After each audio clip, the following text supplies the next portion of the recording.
At the end of the 9th century on the island of Great Britain, wars were raging and blood and iron intertwined to create a magnificent war picture.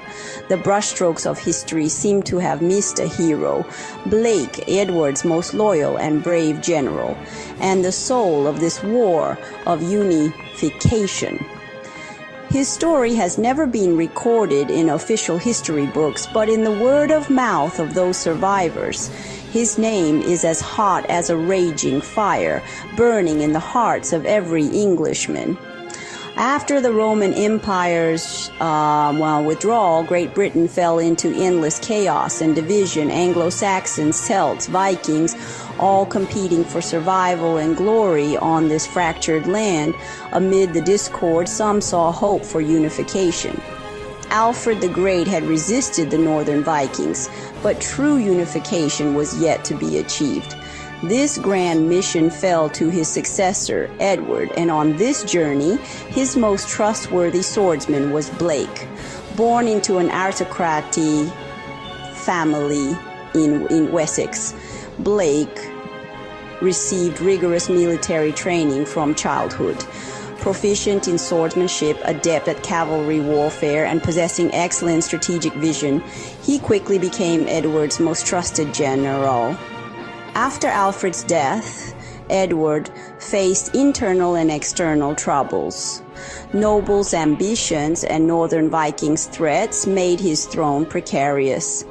But Blake stepped forward, securing Wessex rule with a series of decisive victories, laying the groundwork for Great Britain's unification.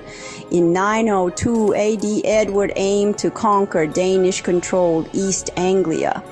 Blake led the English army on a stormy night, lying in ambush in the forest, waiting for dawn's horn. Clad in silver-white armor, Blake was a spectral figure, eyes cold, heart burning with the resolve to win.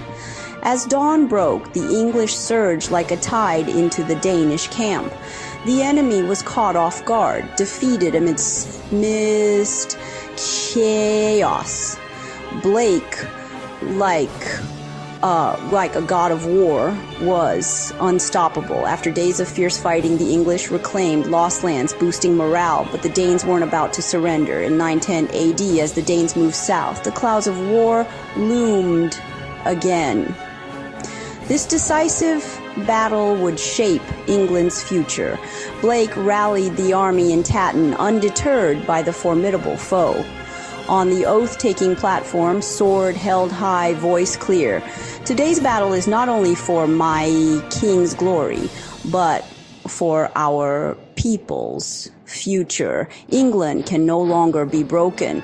The soldiers, inspired, raised their weapons and shouted, their faces lit by campfire glow, steeled for the fight ahead. On August 5th, the battle commenced in a thick morning mist. The two armies clashed and the air froze with tension. Blake led the cavalry charge. Wherever his sword reached, enemies fell like autumn leaves. The battle raged until noon. Exhausted, the Danish lines began to falter. Blake seized the moment, sending reserves to encircle the enemy. By dusk, the Danish army retreated north. Blake's name, though unrecorded in official history, lives on, burning brightly in the hearts of Englishmen, a true legend of